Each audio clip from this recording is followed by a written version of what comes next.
So ayun na nga mga Mars, na sold out na nga yung ating marshmallow, pati na nga rin ng finger stick, kaya naman ayan wala na nga mga laman. Pero dahil nga mabenta ito mga Mars, kailangan nga natin agad mag-restock. So ayan, bali nakabili nga pala ako na itong marshmallow na malaki, pati nga yung maliit at itong ang breadstick. And bukod nga dito, ito bumili na nga rin pala ako na itong chocolate syrup, at ngayon nag-add pala ako ng flavor sa syrup, which is itong ang strawberry. And ngayon nga mga Mars, bali isa-isahin ko na nga palang bilangin itong marshmallow, pati na nga rin ng finger stick, para nga malaman natin kung magkano nga ba ang kikitain natin dito, para naman magkaroon din kayo ng idea. Bago nga lahat mga Mars, ayan, naayusin ko nga pala muna itong aking mga napamili. And ipapakita ko na nga rin sa inyo kung ano-ano to, para rin magkaroon kayo ng idea kung ano nga ba yung mga kailangan nating bilhin. Dito nga mga Mars, bali bibilangin ko nga pala muna itong ating marshmallow na maliit. And bali nabili ko nga pala ito ng 115 pesos sa may palengke. And kung wala naman sa palengke nyo mga Mars, pwede pala kayo umorder neto sa online. So nung matapos ko nga itong bilangin mga Mars, grabe sobrang dami rin pala talaga ng laman, dahil inabot nga po ito ng 562 pieces. At sunod naman, itong ang malalaki ay inabot naman ng 174 pieces.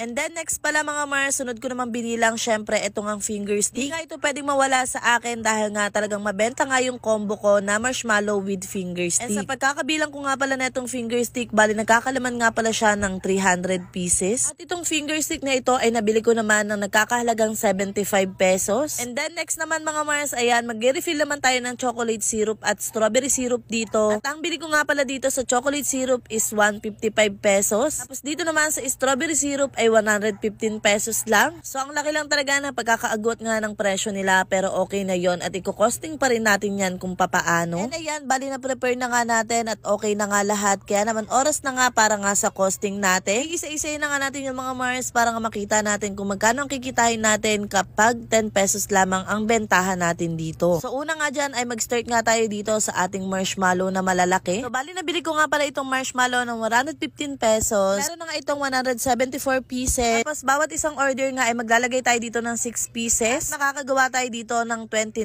na cup. Sa lahat nga ng total mga Mars, ayan, 164 pesos nga yung ating nagastos. Pero kung makakabenta nga tayo dito ng 29 cups, bali 290 pesos. So 290 pesos minus 164, meron na tayong tutubuin dito na 126 pesos. And dito naman sa finger stick, bali meron siyang 300 pieces. Sa bawat order ay maglalagay tayo dito ng 15 pieces. Bali magiging total nga ng ating mabibenta dito is 200 pesos. At dito ay kikita naman tayo ng 80 pesos. Dito naman sa ating combo, ayan na yung kanyang pinaka-total. Ayan, intindihin nyo na lang yung mga nakasulat dyan mga Mars. Sa aking pagkakosting nga ay kikita naman ako dito ng 100 pesos. So ayun, sana nga na-gets nyo mga Mars, and kung hindi nga, ulit-ulitin nyo na lang.